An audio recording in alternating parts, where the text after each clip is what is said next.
Jagged Little Pill on Madonna's Maverick label went on to sell more than 30 million copies around the world. Throughout her career, she's won 7 Grammy Awards and has just released a DVD called Feast on Scraps. Joining us this morning from our Los Angeles studio is the very fabulous Alanis Morissette. Thank you for joining us. Thank you for having. And you locked yourself in the toilet. I didn't lock myself in the toilet. What happened? No, actually, we were trying to unlock the door with brute force, and apparently all it needed was a little light touch. Ah, you see, life's like that. Isn't it? When you were 10, did you dream of having the sort of career that you've had? Yes, I think the one main thing that I'd envisioned, and I very much considered the photos in my head to be prophetic, and the photos in my head showed me touring, traveling a lot and playing songs and playing music. So I knew that aspect of it would come to be and would manifest. But the rest of it, the particulars, the specifics, all the craziness, I didn't necessarily anticipate. When you started writing about personal experiences, you had that Jagged Little Pill album and the most extraordinary success, 30 million albums or whatever it is. What was that like? What happened to your world when suddenly everybody started tuning in?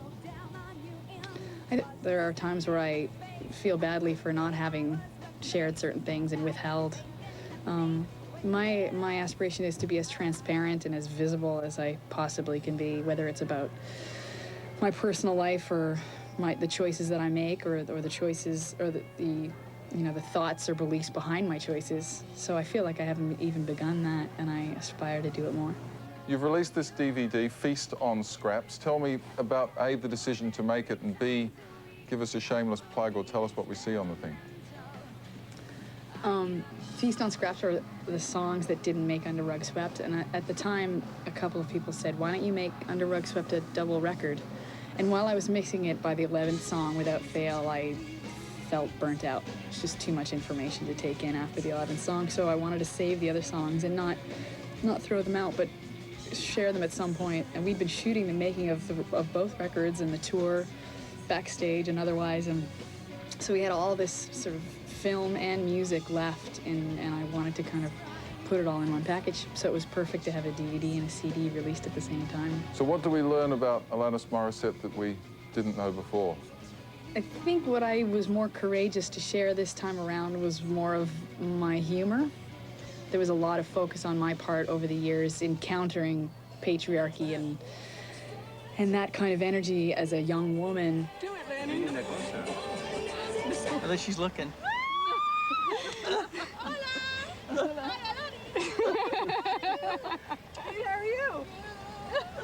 When are you coming back to this neck of the woods? I'm going to start writing another record over the next couple months. So probably when that's done, I'll be itching to tour again, and I'd love to come your way.